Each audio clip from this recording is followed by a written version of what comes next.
संध्यापोळ cooking क्लासेसमध्ये आपणा सर्वांचं स्वागत। चला तर आज आपण बनवणार आहोत बिर्याणी मसाला। बिर्याणी मसाला ही रेसिपी मी हाफ करून दाखवणार आहे। पीडीएफ मध्ये फुल रेसिपी आहे।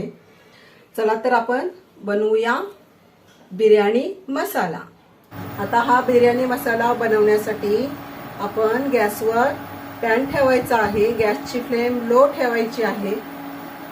सर्व मसाले मंद आचेवरच 2 मिनिटांपर्यंत भाजून घ्यायचे आहेत, त्याचा मॉइश्चर जाऊपर्यंत। पॅन गरम झालेला आहे।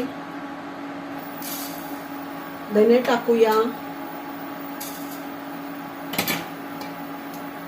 बडीशेप टाकून घेतलेली आहे, जिरे टाकून घ्यायचं आहे।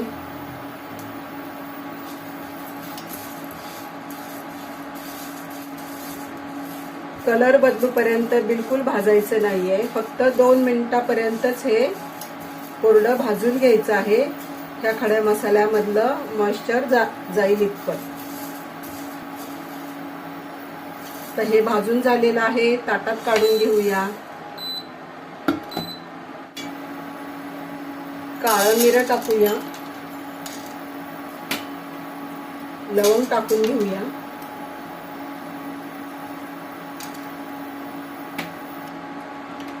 चक्री फूल आणि हिरवी विलायची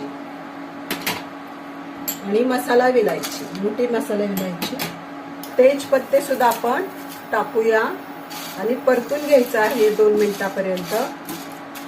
मसाला बिर्याणीसाठी लागणारे हे खडे मसाले हे 2 मिनिटांपर्यंत भाजून घ्यायचे आहे, तेल न टाकता। तर आपलं हे भाजून झालेलं आहे। हे सर्व ताटात काढून घ्यायचं आहे।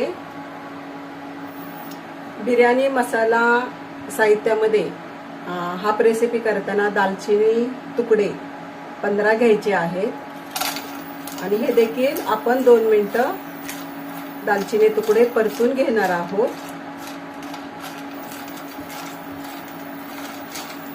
दालचिनी तुकडे आपले परतून झालेले आहेत। गॅस बंद करायचा आहे आणि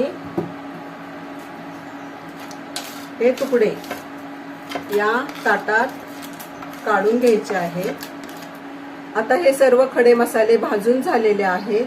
त्यापैकी आपण जावेत्री आणि जायफळ हे भाजून घेतलेलं नाही।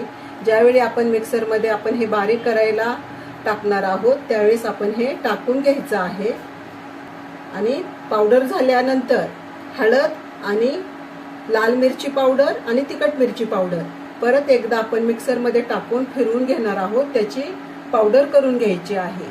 तर चला तर आपण मिक्सरमधून पावडर करून घेऊया। आता आपण हे भाजून घेतलेले खडे मसाले मिक्सरच्या भांड्यामध्ये टाकून घेऊया। हिरवी विलायची जर त्याचे बारीक होत नसेल तर तुम्ही आतल्या बिया काढून देखील तुम्ही घेऊ शकता।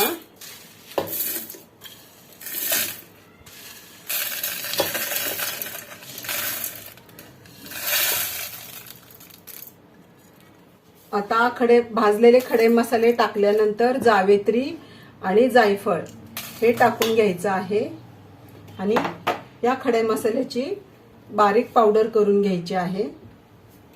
मिक्सरच्या भांड्यामध्ये सर्व भाजून घेतलेले खडे मसाले टाकून बारीक पावडर अशी करून घेतलेली आहे, ही अशी। आता ही खडे मसाल्याची पावडर करून घेतल्यानंतर आपण हळद टाकायची आहे आणि लाल मिरची पावडर आणि तिखट मिरची पावडर ही टाकायची आहे आणि परत एकदा हा मसाला मिक्सरमधून फिरवून घ्यायचा आहे।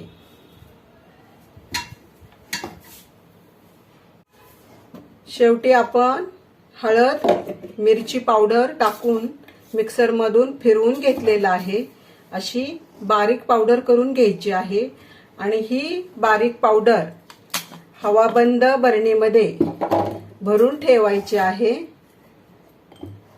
आणि हवे त्यावेळेस तुम्ही बिर्याणी बनवताना आवश्यकतेनुसार तुम्ही हा मसाला टाकायचा आहे. जेवढ्या बिर्याणी क्लासमध्ये बिर्याणी बनवलेल्या आहेत त्यामध्ये मी एव्हरेस्ट बिर्याणी मसाला याचा वापर करून बिर्याणी रेसिपी तयार केलेल्या आहेत. हा सुद्धा तुम्ही बिर्याणी मसाला तुम्ही घेऊ शकता. हा बिर्याणी मसाला हवाबंद डब्यामध्ये किंवा बरणीमध्ये भरून ठेवायचा आहे. जास्त बनवून ठेवायचा नाही कारण त्याचा स्मेल जातो. हा झाला आपला बिर्याणी मसाला.